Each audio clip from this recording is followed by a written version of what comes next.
প্রকৃতি হয়তো একেই বলে। একদিকে যেমন রয়েছে ঘন সবুজ জঙ্গল, তার সাথে রয়েছে পাহাড়, আর তার সাথে নদী বয়ে এসে ঝর্ণারূপে বয়ে চলেছে নিচের দিকে। এখানে না আছে কোনো পরিবেশ দূষণ, না আছে কোনো চিৎকার কোলাহল, না আছে কোনো গাড়ির হর্ন। এখানে আছে শুধু একরাশ সবুজ আনন্দ আর তার সাথে ফ্রেশ অক্সিজেন। আজ এমনই এক জায়গার কথা আপনাদের সাথে শেয়ার করব, আর সেই জায়গাটি হলো ছত্তিশগড় জেলার বাস্তার ডিস্ট্রিক্টে অবস্থিত জলপ্রপাতের শহর জগদলপুর। এর আগের ব্লগে আপনারা দেখেছেন আমাদের হাওড়া থেকে জগদলপুরের সম্বলেশ্বরী এক্সপ্রেসের ফুল জার্নি। আর কেউ যদি না দেখে থাকেন, আমি এর ডেসক্রিপশন বক্সে তার লিঙ্ক দিয়ে দেব। তো hello everyone, welcome back to Suchi story. নতুন একটি ব্লগে আপনাদেরকে স্বাগত। আর আজকে এই ব্লগে শেয়ার করব Jagdalpur trip. Good morning everyone. তো সকাল সকাল উঠে পড়েছি, রেডি হয়ে গেছি, আর এখন যাব জগদলপুরের সাইট সিনের জন্য। ঝর্ণা, পাহাড়, ফরেস্ট কী কী দেখতে পারি আপনাদেরকেও দেখাবো। তো চলুন বেরিয়ে পড়া যাক। গাড়ি চলে এসছে আমাদেরকে। তো চলুন, এই হচ্ছে আজকে আমাদের বাহন। তো চলুন উঠে পড়া যাক, আর গাড়ির ড্রাইভারের নাম্বার আমি ডেসক্রিপশন বক্সে দিয়ে দেবো। আজকে জগদলপুর ট্রিপের আজকে শুরুতেই আমরা দর্শন করব জগদলপুরের বালাজি টেম্পল। এই হচ্ছে শ্রী ভেঙ্কটেশ্বর স্বামী টেম্পল বা শ্রী বালাজি টেম্পলের প্রবেশদ্বার। আমরা যেমন সাউথের দিকের মন্দিরগুলো যে ধাঁচের তৈরি দেখি, অন্ধ্রপ্রদেশ, চেন্নাই, তেলেঙ্গানা, সেই ধাঁচেরই অনুকরণে ওরকম টাইপেরই তৈরি এই বালাজি টেম্পল। নানান দেবদেবীর মূর্তি রয়েছে, অসম্ভব কারুকার্যপূর্ণ একটা মন্দির হচ্ছে এইটা। মন্দিরের ভিতরের একদম মূল প্রাঙ্গণে ছবি তোলা নিষেধ, তাই ভিতরের বালাজির মূর্তি আপনাদের দর্শন করাতে পারবো না। আর এই হচ্ছে মন্দিরের চাতাল প্রাঙ্গণ। আমরা এরপর এখন চলে এসেছি দলপত সাগর লেকের সামনে। এখানে প্রবেশ করতে কোনো রকম এন্ট্রি ফি বা কোনো টিকিট নেই। হাওয়া দিচ্ছে এই দলপত সাগর লেক কিন্তু আর্টিফিশিয়াল লেক, মানে ম্যানমেড লেক। 17th সেঞ্চুরিতে প্রায় 350 একর জমির উপরে রাজা দলপত দেও কাকাতিয়া তিনি তার রাজ্যের জলের সোর্সের জন্য তিনি এই যে লেক তিনি সেটা খনন কার্য করে তৈরি করিয়েছিলেন। আর এই লেকের মাঝখানে আবার ছোট একটি মন্দিরও আছে। লেকের জলের মধ্যে রয়েছে অসংখ্য পদ্ম ফুলের গাছ, আর ওই দূরে রয়েছে এক ঝাঁক পদ্ম ফুল। ওরা এতটাই দূরে রয়েছে যে জুম ক্যামেরায় আমার ধরা পড়ছে না। সুন্দর বাগান করে সাজানো রয়েছে নানান রঙিন ফুল। আর এছাড়া এখানে রয়েছে প্রচুর বসার জায়গা, মানে সকালবেলা মর্নিং ওয়াক আর ইভিনিং ওয়াক করার জন্য দারুণ একটা জায়গা। আর এখন আমরা চলেছি জগদলপুর মেন শহর থেকে বেরিয়ে সবুজের মধ্যে দিয়ে বুক চিরে রাস্তা দিয়ে এখন যাচ্ছি আমরা জলপ্রপাতের দিকে। আমরা প্রথমেই এখন চলে এসেছি মেন্দ্রিঘুমার ওয়াটারফলস দেখতে। আর এখানে আমাদের গাড়ির পার্কিং চার্জ নিল 50 টাকা, আর জনপ্রতি 20 টাকা করে। তো এখানে এরকম পাথরের রাস্তা করে দেওয়া আছে। একটু সামনের দিকে এগিয়ে গেলে এরকম একটা ভিউ রয়েছে, এরকম মাঝখানে পুরো সবুজ একটা খাদ ক্যানিয়নের মতন, আর তার পাশেই হচ্ছে মেন্দ্রিঘুমার ওয়াটারফলস। জাস্ট দেখুন কি দারুণ লাগছে, জাস্ট ওয়াও। মানে চারিধারে সবুজ গাছপালা জঙ্গলের মাঝখানে এই হচ্ছে মেন্দ্রিঘুমার ওয়াটারফলস। এখন যেহেতু বর্ষাকাল তাই জলের ফোর্স অনেকটাই রয়েছে, প্রচুর জল রয়েছে ঝর্ণায়। জগদলপুরের মেন শহর থেকে প্রায় 44 কিলোমিটার দূরে অবস্থিত হচ্ছে এই মেন্দ্রিঘুমার ওয়াটারফলস। আর এর হাইট হচ্ছে অলমোস্ট 70 মিটার্স মতন। তার মানে বুঝতেই পাচ্ছেন কতটা উঁচু খাড়াই এই ওয়াটারফলস, কারণ নিচের দিকটা তো অনেকটাই পুরো খাদ রয়েছে, যার জন্য এই জায়গাটা আবার সুইসাইড পয়েন্ট নামেও পরিচিত। সেটা আমাদের ড্রাইভার দাদা আমাদেরকে বলল। চারিধারে সামনে এরকম সবুজ প্রকৃতি দেখলে মানে চোখ কার না জুড়িয়ে যাবে। আর এখানে না আছে কোনো পলিউশন, না আছে কোনো গাড়ির হর্ন, না কোনো চিৎকার চেঁচামেচি, না কোনো কোলাহল, মানে শান্তি একেই বলে। আমরা আবার রওনা দিয়েছি নেক্সট ওয়াটারফলস দেখার উদ্দেশ্যে। আর চারিদিকের প্রকৃতি এতটাই সুন্দর, বারে বারে ক্যামেরা বার করতে হচ্ছে ফটো তোলার জন্য। মনে হচ্ছে যেন চারিদিকে প্রকৃতির সুন্দর ছবি আঁকা রয়েছে, আর তার সাথে রয়েছে সুন্দর তেমন রাস্তা। তো আমরা এখন চলে এসেছি তামদাঘুমার ওয়াটারফলস বা তাম্রঘুমার ওয়াটারফলসের সামনে। আর এর হাইট হলো 100 ফিট, আর এটাও হলো একটা ন্যাচারাল ফলস।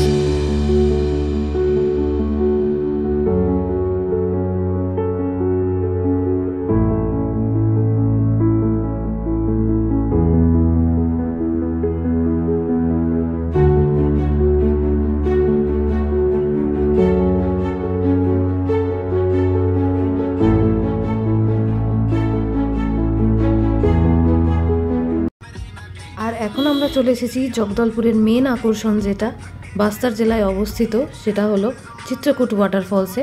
আর এখানে রয়েছে এরকম একটা চেক পয়েন্ট, এখানে আমাদের গাড়ির পার্কিং করতে নিল 50 টাকা।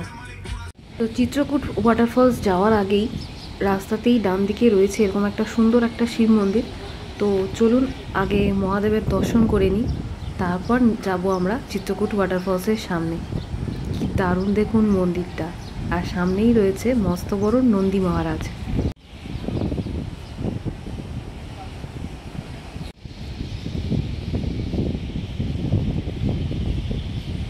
আর এই মন্দিরের একদম পাশেই রয়েছে, ডান দিকেই রয়েছে ওই যে চিত্রকূট ওয়াটারফলস।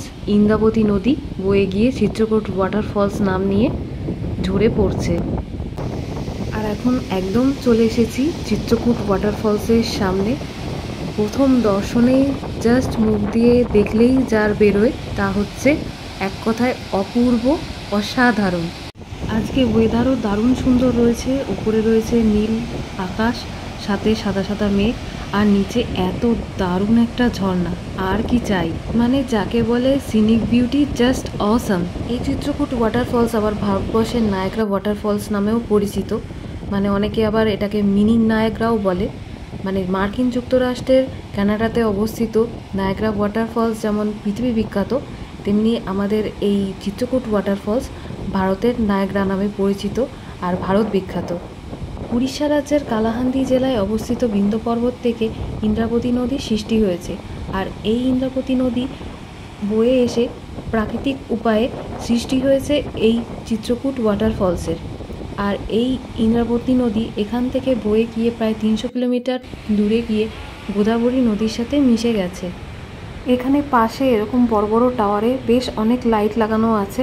সন্ধেবেলার পরে এই লাইটগুলো সব জ্বলে, আর এই আলোর একটা রিফ্লেকশন পড়ে এই চিত্রকূট ওয়াটারফলসের উপর, তখন দারুণ সুন্দর লাগে দেখতে। কিন্তু এই চিত্রকূট ওয়াটারফলসের উচ্চতা হলো 29 মিটার। আর ভারতবর্ষে যে কটা ওয়াটারফলস আছে, বর্ষাকালে তাদের সবকটার মধ্যে সবথেকে প্রশস্ত হয় এই চিত্রকূট ওয়াটারফলস, তা কিনা প্রায় 300 মিটার পর্যন্ত।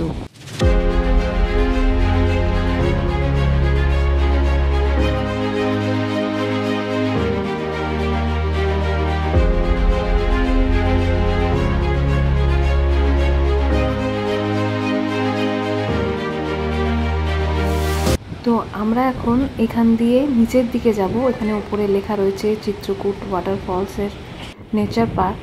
আর এখান দিয়ে এরকম যাওয়ার রাস্তা, পাশে এরকম এখানে একটা গেস্ট হাউস আছে, আপনারা চাইলে এটাও বুক করতে পারেন, আপনারা এখানে এসেও থাকতে পারেন, এখান থেকে চিত্রকূট ওয়াটারফলসের সৌন্দর্য উপভোগ করতে পারেন।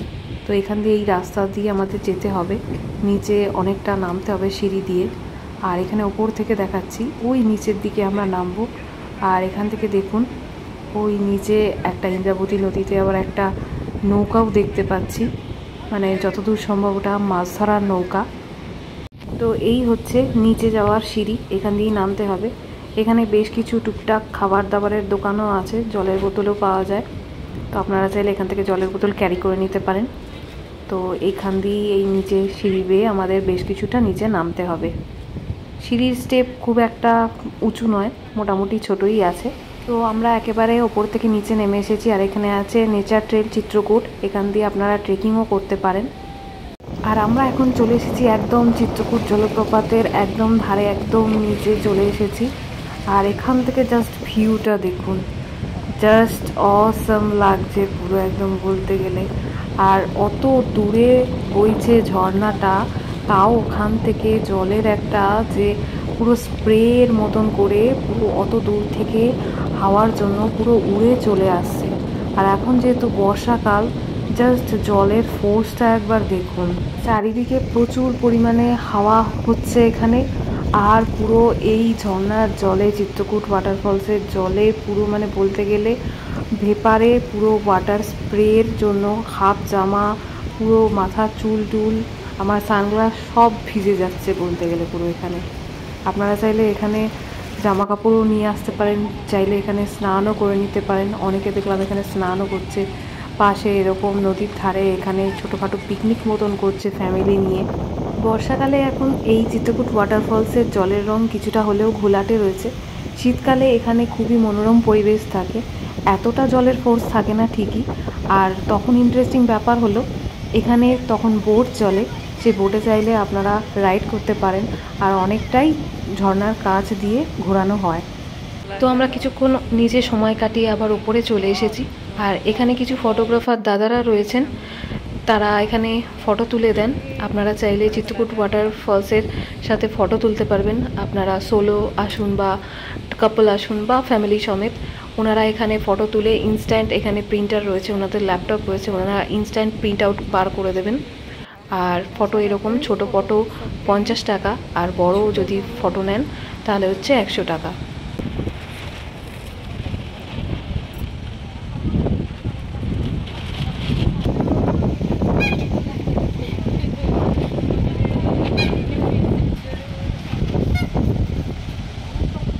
তো চিত্রকূট ওয়াটারফলসের এখানে বেশ কিছু হ্যান্ডিক্যাপসের দোকান আছে। এখানকার আঞ্চলিক আদিবাসীদের দোকান, ওনারা হাতের তৈরি জিনিসপত্র বিক্রি করেন, নানান রকম বাঁশের তৈরি জিনিসপত্র রয়েছে। আর এই সাদা মতন জিনিসটা হলো, এটার নাম হলো টিকুর। এটা দিয়ে নাকি ক্ষীর তৈরি করে খায়।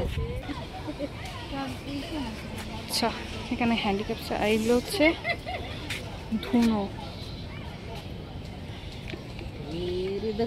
তলোয়ার কাঠের, বাঁশের, কাঠের কুড়াল, আবার তীর ধনুকও আছে, এই যে তীর ধনুক, ঝুড়ি, চায়ের কাপ, এইটা হলো কফি মগ, বড় যেহেতু।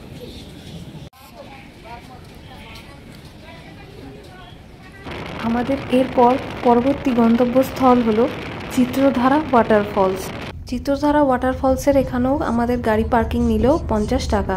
গাড়ি থেকে নামার পরেই রাস্তার পাশেই এরকম সবুজ ধান ক্ষেত থেকে মানে চোখটা জাস্ট জুড়িয়ে গেল, তাই আপনাদের সাথে শেয়ার না করে থাকতে পারলাম না। তো এই হচ্ছে চিত্রধারা ওয়াটারফলস। তবে দেখে খুব ছোট মনে হচ্ছে, তো অ্যাকচুয়ালি ব্যাপারটা হলো এই চিত্রধারা ফলসের আবার বেশ অনেকগুলি পার্ট আছে। এটা একটা পার্ট, আর নিচের দিকে আরও দুটো পার্ট আছে, আর সাইডে আর একটা পার্ট আছে। বেশ 3-4টে ধারা এইরকম চারিধার দিয়ে এরকমভাবে ঝর্ণার আকারে বয়ে চলেছে, তাই এটা হলো চিত্রধারা ওয়াটারফলস। আর এখন যেহেতু বর্ষাকাল, তাই জল স্বাভাবিকভাবেই বেশি রয়েছে। আর পাথরের ওপরে এই জল বয়ে যাওয়ার জন্য বেশ কিছু পাথরের ওপরে শ্যাওলা পড়ে গেছে, আর খুবই স্লিপারি, মানে সেটা বিপজ্জনক হতে পারে। সেই জন্য বেশ অনেকেই যাচ্ছে, তবে পা টিপে টিপে সাবধানে জুতো খুলে যাচ্ছে। এই চিত্রধারা ফলসের নিচের যে দুটো পার্ট আছে, সেই পার্ট দুটোর হাইট হলো যথাক্রমে একটার হলো 50 ফিট আর আরেকটার হলো 100 ফিট। এই পাথরের ওপর দিয়েই অনেকটা ঘুরপথে নিচে নামতে হয়, তবে এখন যেহেতু জল অনেকটাই বেশি, তাই মনে হচ্ছে না নিচে নামতে পারবো আর।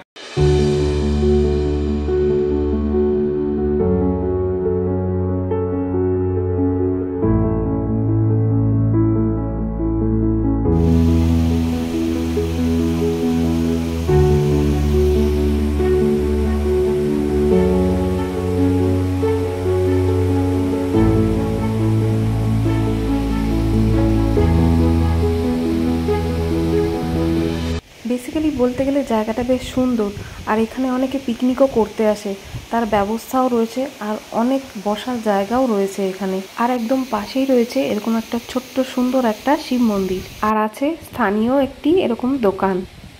আর এবার এই নীল আর সবুজের কম্বিনেশনের মধ্যে দিয়ে আমাদের গাড়ি ছুটে চলেছে জগদলপুরের অন্যতম আরেকটি ওয়াটারফলস তিলেতগড় ওয়াটারফলসের দিকে। জগদলপুর মেন শহর থেকে প্রায় ৩৫ কিলোমিটার দূরে অবস্থিত হচ্ছে এই তিরথগড় ওয়াটারফলস। আর এটা হলো কাঙের ভ্যালি ন্যাশনাল পার্কের ভিতরে অবস্থিত। আর আমাদের গাড়ি এখন কাঙের ভ্যালি ন্যাশনাল পার্কের ভিতরের রাস্তা দিয়ে এখন ছুটে চলেছে। আর যাওয়ার পথে পাশের রাস্তায় দেখলাম প্রচুর বাঁদর রয়েছে এখানে। তিরথগড় ওয়াটারফলস ঢোকার মুখে আমাদের গাড়ি আবার চেকপোস্টে দাঁড়িয়েছে। আর এখানে আমাদের পার্কিং চার্জ আবার নিল 50 টাকা। আর এখানে ম্যাক্সিমাম কিন্তু মহিলা দ্বারা পরিচালিতই সব চেকপোস্ট। আর আমাদের ড্রাইভার দাদা আগে থেকেই বলে দিয়েছিল এখানে প্রচুর বাঁদরের উপদ্রব আছে, তাই যেন সবাই সানগ্লাস, মোবাইল, টুপি সব যেন সাবধানে রাখি। আর ওই দেখুন আরেকজনকে দেখুন কোথা থেকে ছোলা নিয়ে এসে ছোলা খাচ্ছে। তো এখন বেশ বেলা অনেকটাই হয়েছে, তাই আগেই চলে এসেছি আমরা ওয়াটারফলস দেখার আগে দুপুরবেলার লাঞ্চ সারবো। এইখানে খাবারের সামনেই দোকান আছে, দেন যাব ওয়াটারফলস দেখতে। এখানে খাবারের দোকানে প্রচুর দেশি মুরগি আছে। আর আপনারা যদি আগে থেকে যদি অর্ডার দেন বা আপনাদের হাতে যদি সময় থাকে তাহলে ওনারা এই দেশি মুরগির ঝোল রান্না করে দেবেন। যেহেতু আমরা অনেকটা বেলা করে এসে পৌঁছেছি তো সময় ছিল না, তাই আমরা নর্মাল ফিশ থালি নিয়েছি। এখানে খাবারের টেস্ট এক কথায় বলতে গেলে দারুণ। খেয়ে দিয়ে আমরা এখন চলে এসেছি তিরথগড়ের টিকিট কাউন্টারের সামনে। তো এখানে পার পার্সন হচ্ছে 50 টাকা করে টিকিট, আর যদি কারোর ভিডিওগ্রাফির ক্যামেরা থাকে তার জন্য হচ্ছে 200 টাকা। তো এই হচ্ছে তিরথগড় ওয়াটারফলসের গেট। এখানে টিকিট চেক করে এরকম সিঁড়ি পেয়ে বেশ কিছুটা অনেকটাই বলতে গেলে আমাদের নিচে নামতে হবে। আর ওই দেখা যায় গাছের ফাঁক দিয়ে তিরথগড় ওয়াটারফলস। আর এই হচ্ছে তিরথগড় ওয়াটারফলস, যেটা হলো জগদলপুরের অন্যতম আর একটা ফেমাস ওয়াটারফল। এটাও জাস্ট অসাম দেখতে, কি দারুণ লাগছে। তো কার কার ভালো লাগছে নিচে কমেন্ট বক্সে কমেন্ট করে জানাবেন অতি অবশ্যই। এই তিরথগড় ওয়াটারফলসের হাইট হচ্ছে 299 ফুট বা 91 মিটার। কাঙের ভ্যালি ন্যাশনাল পার্কের মধ্যে অবস্থিত কাঙের নদী প্রবাহিত হয়ে বয়ে এসে তিরথগড় ওয়াটারফলস নাম নিয়ে ওপর থেকে নিচের দিকে এইভাবে প্রবাহিত হয়েছে। তিরথগড় ওয়াটারফলসের সামনের ব্রিজটা টপকে আসলেই এখানে রয়েছে শতাব্দী প্রাচীন একটি মন্দির। এখানে রয়েছে গণেশ মন্দির আর তিরথগড় মন্দির।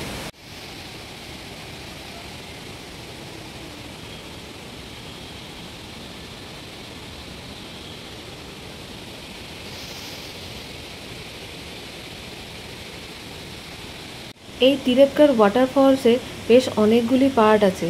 যেমন এদিকে একটা পার্ট দেখতে পাচ্ছেন, তেমন পাহাড়ের ওই সাইডেও রয়েছে আর একটা পার্ট। আর এইভাবে নিচে প্রবাহিত হয়ে নিচের দিকে রয়েছে আরও দুটো পার্ট।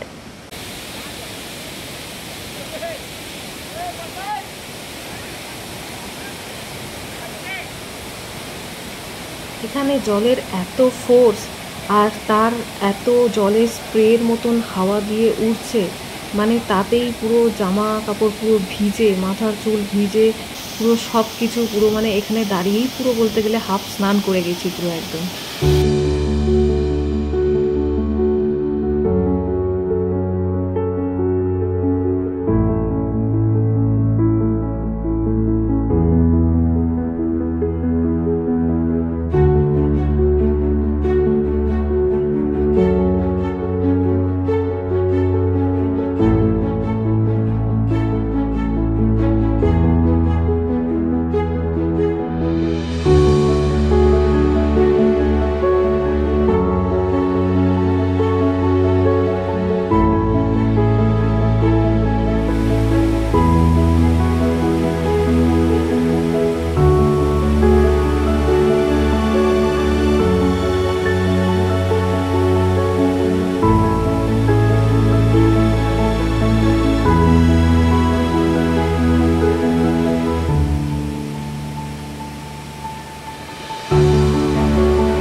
এখানে যেহেতু পাহাড়ের এরকম ধাপ ধাপ করা আছে, সেই জন্য অনেকেই বসে দাঁড়িয়ে এইভাবে সুন্দরভাবে এখানে স্নানও করছে। আর ওই দিকে পুরো রেড বর্ডার করা রয়েছে, লাইন করা রয়েছে। ওই সাইডে বিপজ্জনক বলে ওই সাইডে যাওয়া নিষেধ রয়েছে। আর এছাড়া বর্ষাকালের দিকে এরপরে যখন আরও জল বাড়বে তখন পুরোপুরি স্নান করা এখানে পুরো নিষেধ থাকবে। আর আমরা এখন তিরথগড় ওয়াটারফলস থেকে বেরিয়ে এসেছি। আমাদের ডান দিকে ছিল তিরথগড় ওয়াটারফলস যাওয়ার রাস্তা, আর আমরা এখন ঠিক দাঁড়িয়ে আছি কাঙের ভ্যালি ন্যাশনাল যে পার্ক তার গেটের সামনে। আর এই হচ্ছে কাঙের ভ্যালি ন্যাশনাল পার্কের গেট। এখান থেকে জিপ সাফারি হয়, কিন্তু এখন বর্ষাকাল বলে এখন সেই জিপ সাফারি আর ভিতরে ন্যাশনাল পার্কের ভিতরে যাওয়ার রাস্তা বন্ধ রয়েছে। এটা খুলবে 1 নভেম্বর থেকে আর খোলা থাকে 15 জুন অবধি। সারা বর্ষাকাল অবধি পুরো বন্ধ থাকে এই কাঙের ভ্যালি ন্যাশনাল পার্ক। ভিতরে আছে কুটুমসার গুহা, কৈলাস গুহা, সেগুলো নাকি দারুণ সব সুন্দর দেখতে। তো এর জন্য পরে একবার শীতকালে আসব, তখন আপনাদের সাথে এই কাঙের ভ্যালি ন্যাশনাল পার্ক আমরা শেয়ার করব। আর এর জন্য ভিতরে জিপ সাফারি আলাদা করে হয়। আমরা সারাদিনের আমাদের ট্রিপ কমপ্লিট করে আমরা এখন আবার জগদলপুর মেন সিটিতে ফিরে যাচ্ছি। ফিরতে ফিরতে সন্ধে হয়ে যাবে। তো এখন সন্ধেবেলা আমরা একটুখানি হোটেলে রেস্ট নিয়ে আবার বেরিয়েছিলাম। তো এখানে প্রচুর যে কোষা সিল্ক যে হয় শাড়ি, তার কোষা সিল্কের প্রচুর শাড়ির এরকম দোকান রয়েছে এখানে জগদলপুর। অ্যাকচুয়ালি কোষা সিল্কের শাড়ি হচ্ছে জগদলপুর বিখ্যাত। তো গুড মর্নিং এভরিওয়ান। তো নেক্সট ডে আমাদের জগদলপুরে, আর অবশ্যই লাস্ট ডে।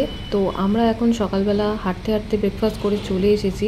তো আমরা এখন যেখানে দাঁড়িয়ে আছি, এখানে আমরা এখন দাঁড়িয়ে আছি জগদলপুরের এয়ারপোর্টের সামনে, মানে জগদলপুরের মা দন্তেশ্বরী যে এয়ারপোর্ট সেইখানে। আর এখান থেকে শুধুমাত্র ছোট ফ্লাইটই ছাড়ে, শুধুমাত্র ছাড়ে রায়পুর আর হায়দ্রাবাদের জন্য। তো আমরা এখন হোটেল থেকে চেক আউট করে রেডি হয়ে বেরিয়ে এসেছি লাগেজ নিয়ে। আর এই হচ্ছে জগদলপুরের মেন মার্কেট বা বাজার, এখানেই সমস্ত কিছু আছে। আর আমরা এখন যাচ্ছি জগদলপুরের মা দন্তেশ্বরীর মন্দিরে। মা দন্তেশ্বরীকে আমরা দর্শন করে আমরা আমাদের নেক্সট জার্নি শুরু করব। আসল যে দন্তেশ্বরী মন্দির সেটা হচ্ছে জগদলপুর শহর থেকে প্রায় 85 কিলোমিটার দূরে দান্তেওয়াড়াতে অবস্থিত।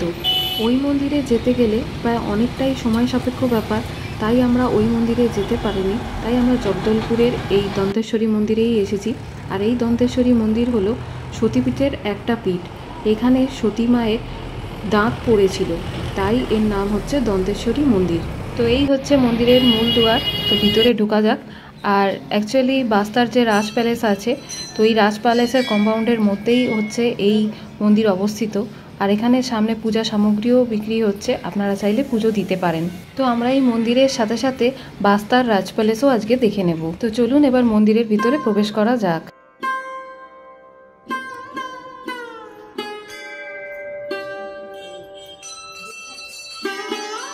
তো আমরা চলে এসেছি এখন বাস্তার রাজ প্যালেসের সামনে। আর এখানে ঢোকার মুখেই চেকপোস্ট আছে, এখানে সিআরপিএফ জওয়ান আছে। তো সেখানে নাম, নিজের ফোন নাম্বার আর সঠিক পরিচয়পত্র, আধার কার্ড বা ভোটার কার্ড দেখিয়ে এই প্যালেসের মধ্যে ঢুকতে হয়। রাজ প্যালেসের মধ্যে এখন রেনোভেশনের কাজ চলছে। একটি মাত্র ড্রয়িং রুম বা লিভিং রুম খোলা রয়েছে সাধারণ দর্শকের দেখার জন্য। আচ্ছা, বর্তমান যে এখানকার যে রাজা শ্রীমান কমলচন্দ্র ভঞ্জদেব, তিনি কিন্তু এই রাজবাড়িরই ওপর অংশে দোতলায় থাকেন। বস্তারের রাজা ছিলেন রাজা প্রবীরচন্দ্র ভঞ্জদেব। 1966 সালের 25শে মার্চ বস্তার প্যালেসে সশস্ত্র পুলিশ বাহিনীর আক্রমণ হয়। প্যালেসের মধ্যে তখন ছিলেন রাজা ও তার কিছু সহকর্মী, আরও আদিবাসী সম্প্রদায়ের কিছু মানুষ যারা রাজার সাথে দেখা করতে এসেছিলেন। পুলিশ নির্বিশেষে ফায়ারিং শুরু করে। রক্তাক্ত হয় রাজমহল। এর ফলে মারা যায় রাজা সহ অনেক আদিবাসী সম্প্রদায়ের মানুষ। এর পিছনে ছিল তৎকালীন ভারতের প্রধানমন্ত্রী জওহরলাল নেহরুর সাথে রাজা প্রবীরচন্দ্রের রাজনৈতিক দ্বন্দ্ব। এই ঘটনার পর থেকেই বক্সারে শুরু হয় নকশাল সংগঠন। আর এছাড়াও আরও প্রচুর ঘটনা ঘটেছিল এইরকম টাইপের।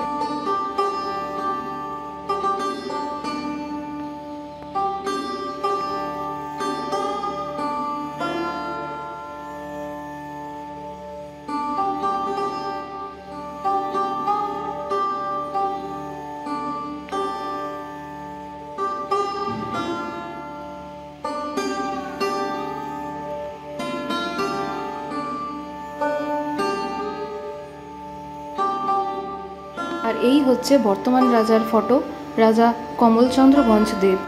তো আমরা এখন বাস্তার প্যালেস আর দন্তেশ্বরী মন্দির থেকে বেরিয়ে এসেছি। আর এটা হচ্ছে সামনের মেন রোড। আর এখানে সামনেই রয়েছে সুবিশাল উঁচু এক মস্ত বড় বজরংবলীর মূর্তি আর মন্দির।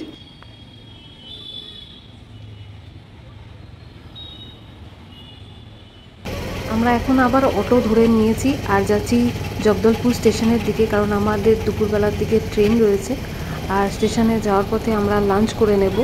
তো এখন চলে এসেছি জগদলপুর বাস স্ট্যান্ডের একদম অপোজিটেই রয়েছে এই রেস্টুরেন্টটা, সুরুচি রাজস্থানী রেস্টুরেন্ট, পুরোপুরি ভেজ রেস্টুরেন্ট আর এখানকার খাবার দাবারও খুব ভালো। তো আমরা নিয়ে নিলাম রুটি আর মটর পনির। তো এই দিয়ে আমরা লাঞ্চ সেরে এখন যাব জগদলপুর স্টেশনের দিকে। তো আমরা এখন পৌঁছে গেছি জগদলপুর স্টেশনে। বাস স্ট্যান্ড থেকে জগদলপুর স্টেশন অটোতে মাত্র 5 থেকে 7 মিনিট লাগে। তো এই হচ্ছে জগদলপুর স্টেশন। জেনারেলি সবাই জগদলপুর ট্রিপ করতে আসলে সবাই জগদলপুর ট্রিপ কমপ্লিট করে দেন সবাই যায় কোরাপুট ভ্রমণ করে সবাই সবার জার্নি কমপ্লিট করে। বাট আমরা আমাদের এখানকার জার্নিটা একটুখানি ডিফারেন্ট করেছি। আমরা এখানে জগদলপুরের আজকে আমাদের ট্রিপ কমপ্লিট হলো আর আমাদের এখানে দুপুরবেলা ট্রেন আছে 2:10 Jagdalpur to Rourkela intercity express. তো আমরা এখন সেই ট্রেনই ধরবো আর আমরা যাব ঝড়শুগদা থেকে আমরা যাব মেনপাট বা মনপতে। মেনপাটকে ছত্তিশগড়ের সিমলা বলা হয় বা মিনি তিব্বতও বলা হয়। তো এই মেনপাট বা মনপতের ফুল ট্রিপ থাকছে আমার আগামী ব্লগে। তো আমাদের ট্রেন যথারীতি 1 নম্বর প্ল্যাটফর্মে দিয়ে দিয়েছে আর এই ট্রেনের একটা মাত্রই এসি কোচ রয়েছে আর এই হচ্ছে আমাদের কম্পার্টমেন্ট। তো চলুন ট্রেনে উঠে পড়া যাক। তো সবারই জগদলপুরের ট্রিপ কেমন লাগলো অতি অবশ্যই কমেন্ট করে জানাবেন। ভালো লাগলে একটা লাইক করবেন, শেয়ার করবেন আর আমার চ্যানেলে নতুন হলে চ্যানেলটিকে সাবস্ক্রাইব করবেন। দেখা হচ্ছে খুব তাড়াতাড়ি মনপতের আগামী ব্লগে। আর আজকের জন্য জগদলপুরকে টাটা জানিয়ে আমাদের আবার নেক্সট জার্নি শুরু করলাম।